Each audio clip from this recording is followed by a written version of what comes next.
नमस्कार, आप देख रहे हैं तेज खबर 24 और वक्त है खबरों का। वन विभाग के रीवा अनुसंधान एवं विस्तार विभाग में एक कार्यशाला का आयोजन किया गया। यहां हर वर्ष की तरह आयोजित कार्यशाला में दूर दराज एवं संभाग के बाहर के लोग पहुंचकर अपनी बातें रखते हैं। साथ ही विषय विशेषज्ञों के द्वारा अपनी बातें रखी जाती हैं। जाए कि कम समय में पक जाए, जैसे सोयाबीन में कई बार पाटा लग जाता है ना, जमती नहीं है, तो उसके लिए सबसे बढ़िया फसल है कुटकी। और जैसा कि हम चाह रहे थे, बिल्कुल उसी दिशा में, उसी गंभीरता के साथ और समयबद्ध तरीके से ही ये कार्यक्रम चल रहा है। सबको बनाई थी 3 पाक 2 पानी और पक आई कुटकी रानी में शामिल है कि 3 पाक 2 पानी पक आई कुटकी रानी और सामा जेठा अन्न कहाए और सब अनाज से आगे आए। सामा जो होता है बार्न यार्ड, अभी जिसपे मैडम ने एक परियोजना भी, एक प्रोजेक्ट बना करके भारत सरकार को सबमिट किया है।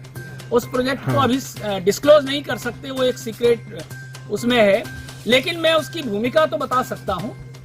उक्त कार्यक्रम में पहुंचे वरिष्ठ वैज्ञानिक डॉक्टर आरपी जोशी ने अपनी बात रखी। साथ ही औषधीय पौधे विलुप्त न होने पाए, उन्हें कैसे संरक्षित किया जाए, इस संबंध में भी चर्चा की गई। कार्यक्रम के दौरान विशेषज्ञों ने कहा कि पौधे हमारे जीवन के सबसे बड़ी महत्वपूर्ण कड़ी है, जिसे सुरक्षित रखना हमारा प्रथम कर्तव्य है। उन्होंने कहा कि आज भी कई ऐसी औषधि और जड़ी बूटियां हैं जिनसे बड़े से बड़े मर्ज को आसानी से ठीक किया जा सकता है। साथ ही इन औषधि और जड़ी बूटियों के उपयोग से बड़ी बीमारी और शारीरिक तकलीफों से दूर रहा जा सकता है। इसलिए हम सब जड़ी बूटी और औषधियों को सुरक्षित और संरक्षित करने का पूरा प्रयास करें और इन्हें लगाकर अपने जीवन को भी सुरक्षित करें। पौधे हमें कई प्रकार की क्षमताएं शरीर में प्रदान करते हैं, इसलिए अपने आसपास हरियाली रखने के लिए पौधारोपण करें।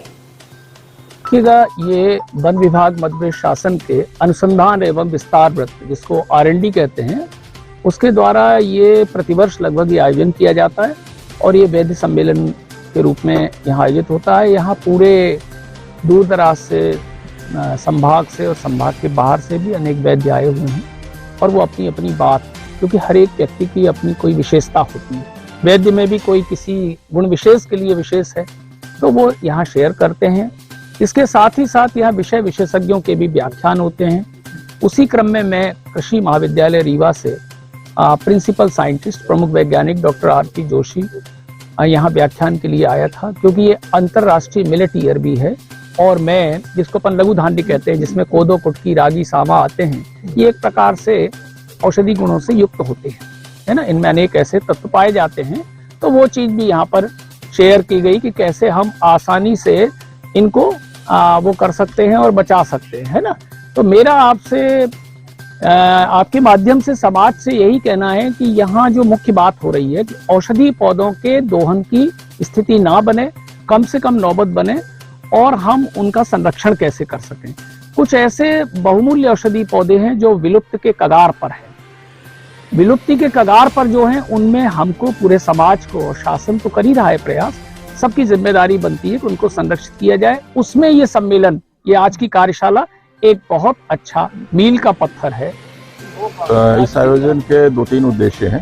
पहला उद्देश्य तो ये है कि जो हमारे परंपरागत जो है ट्रेडिशनल हीलर्स हैं, वैद्य हैं, जो अपने सदियों से, पूर्वजों से अर्जित ज्ञान का उपयोग करते आ रहे हैं इलाज के लिए, वो समय के साथ जो है कम होता जा रहा है, कई जगह लुप्त होता जा रहा है। तो उन चीज़ों को एक सहेजने की बात आती है कि हम उस ज्ञान को जो है बचा पाएँ, उसको समझ पाएँ कि कहाँ पर क्या हो रहा है।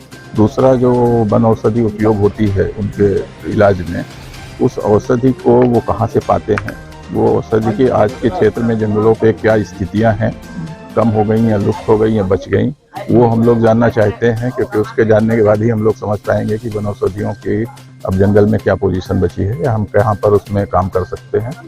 और तीसरा, इस तरह के जो सम्मेलन है उसमें जो हमारा परंपरागत ज्ञान है और जो वैज्ञानिक ज्ञान है, उनका आपस में मिलन होता है।